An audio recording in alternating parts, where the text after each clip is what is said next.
Hi friends, good evening. तो चलिए बात करेंगे। लास्ट टाइम हम लोग बात किए थे सप्रेशन के ऊपर।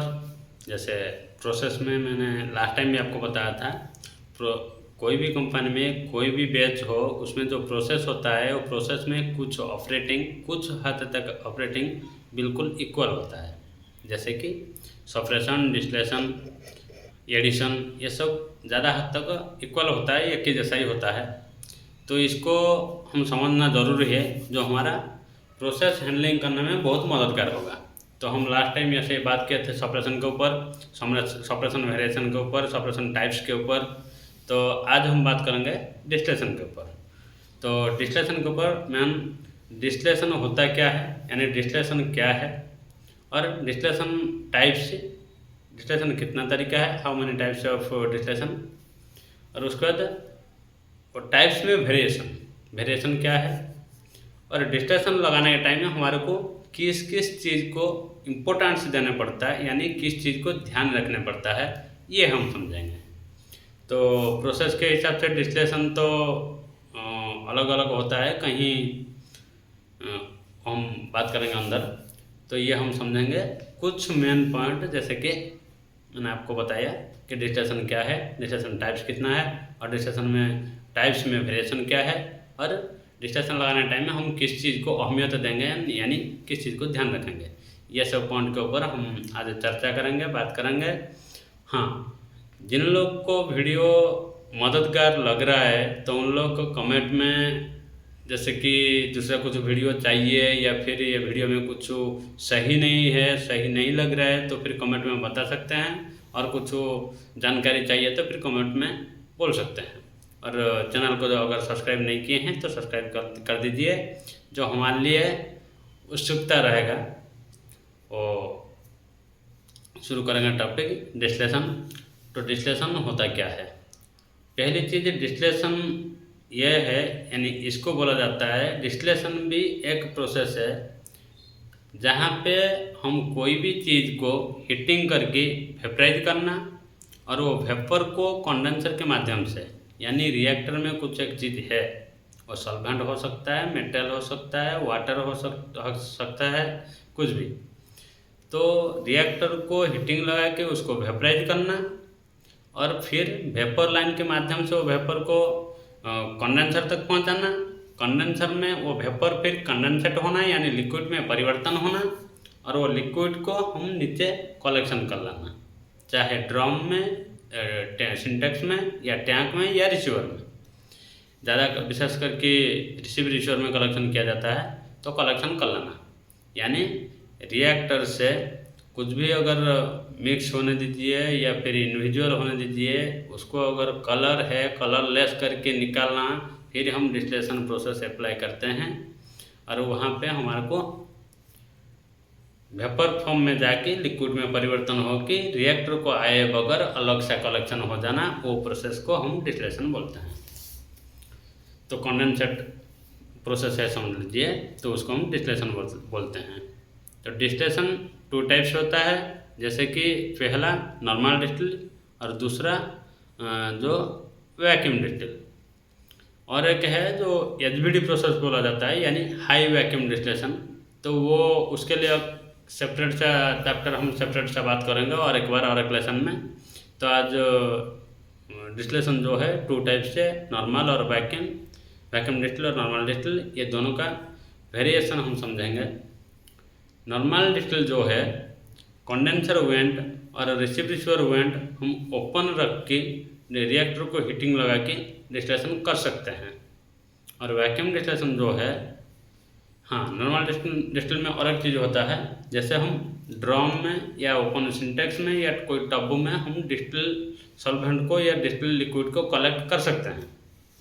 मगर वैक्यूम डिस्टिल जो होता है, उसमें रिएक्टर को रिसीवर से वैक्यूम अप्लाई किया जाता है, रिसीवर से वैक्यूम अप्लाई किया जाता है, और कंडेंसर वेंट और रिसीवर वेंट क्लोज रखना पड़ता है। ऐसे ही नॉर्मल डिस्टिलेशन में रिएक्टर का वेंट तो क्लोज होता ही है, और कंडेंसर और रिसीवर का वेंट ओपन रहता है। मगर वैक्यूम डिस्टिलेशन में कंडेंसर और रिसीवर का वेंट बंद होना चाहिए और वैक्यूम अप्लाई होना चाहिए। पहले हम अगर कोई भी रिएक्टर को डिस्टिलेशन लगाने के लिए बैच प्रोसेस से हिसाब से या कोई सॉल्वेंट को हम अगर डिस्टिलेशन लगाएंगे, पहले रिएक्टर को हम सॉल्वेंट चार्ज करेंगे या बैच चार्ज करेंगे या ऑर्गन लेयर कुछ भी चार्ज कर लेंगे।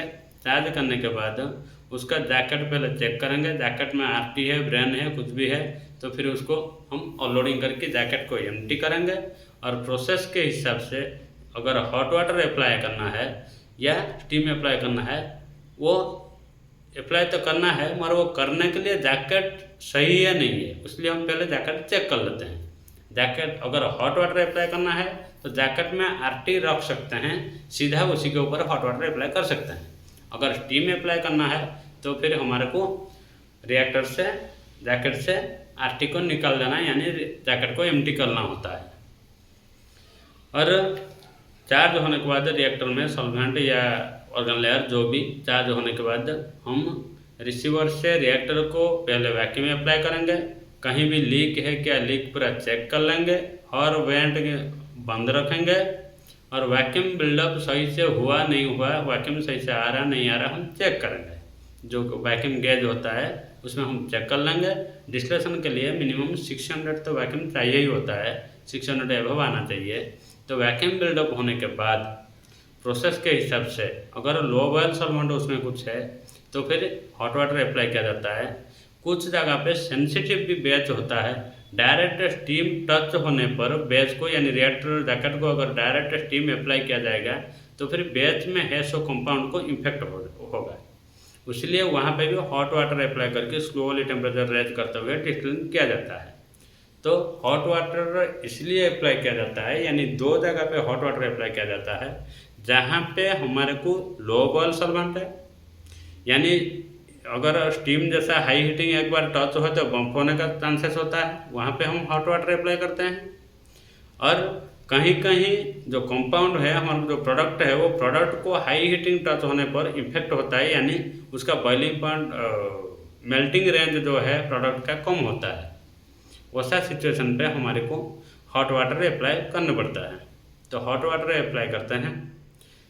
अदरवाइज हाई बॉयल सॉल्वेंट है, हमारा कंपाउंड को कोई इफेक्टिव नहीं है, वैसा सिचुएशन में हम वैक्यूम अप्लाई बिल्डअप होने के बाद जैकेट को स्टीम अप्लाई कर सकते हैं। स्टीम अप्लाई करके डिस्टिलेशन शुरू करते हैं। हाँ, पहली चीज़ हम जैकेट खाली है नहीं है चेक करना जरूरी है। अगर स्टीम अप्लाई कर रहे हैं, अगर हॉट वाटर अप्लाई कर रहे हैं, फिर उसमें आरटी है तो आरटी के साथ हम हॉट वाटर को आरटी बंद करके हॉट वाटर को अप्लाई कर सकते हैं। ये बहुत ध्यान देने वाला चीज़ है। इसके सिवा हम जो रिएक्टर में चार्ज कर रहे हैं वॉल्यूम, वो वॉल्यूम में हमेशा ध्यान रखा जाना चाहिए। रिएक्टर का 80% तक लास्ट हम ले सकते हैं। नॉर्मल डिस्टिलेशन चाहे वैक्यूम डिस्टिलेशन, लास्ट हम रिएक्टर में 80% तक लेना चाहिए। अगर इससे हम ज़्यादा ले रहे हैं तो फिर बम्प होने का चांसेस बहुत ज़्यादा हो जाता है। तो इसलिए रिएक्टर में वॉल्यूम ध्यान रखना कि समझ लीजिए एग्जांपल 1 kg का रिएक्टर है तो फिर उसमें हमारे को 800 लीटर लेके डिस्टिलेशन शुरू करना चाहिए। अदरवाइज हमारे को बम्प होने का चांसेस बढ़ जाएगा, जो हमारे लिए फ़ायदा नहीं होगा, तो हम वर्क कर नहीं पाएंगे। तो इसलिए रिएक्टर में वॉल्यूम ध्यान रखना है, और जो स्टीम या RT apply hot water apply करना उसको भी ध्यान रखना है। जैकेट के ऊपर जैकेट खाली है फुल है क्या है, और वैक्यूम सही से बिल्डअप हुआ नहीं हुआ, और कहीं लीकेज है, लीकेज अगर है तो उसको क्लोज करना है कम्प्लीटली। तो ये सब ध्यान रखना बहुत ज़रूरी है वैक्यूम डिस्टिलेशन में। नॉर्मल डिस्टिलेशन में वैक्यूम का ज़रूरत नहीं होता है, इसलिए रिएक्टर कंडेंसर वेंट और रिसीवर वेंट ये दोनों ओपन रहना ज़रूरी है। इसके सिवा और इम्पोर्टेंट जो है कंडेंसर, ज़्यादातर पे लगभग प्राइमरी कंडेंसर सेकेंडरी कंडेंसर, हर रिएक्टर को 2 कंडेंसर होता है।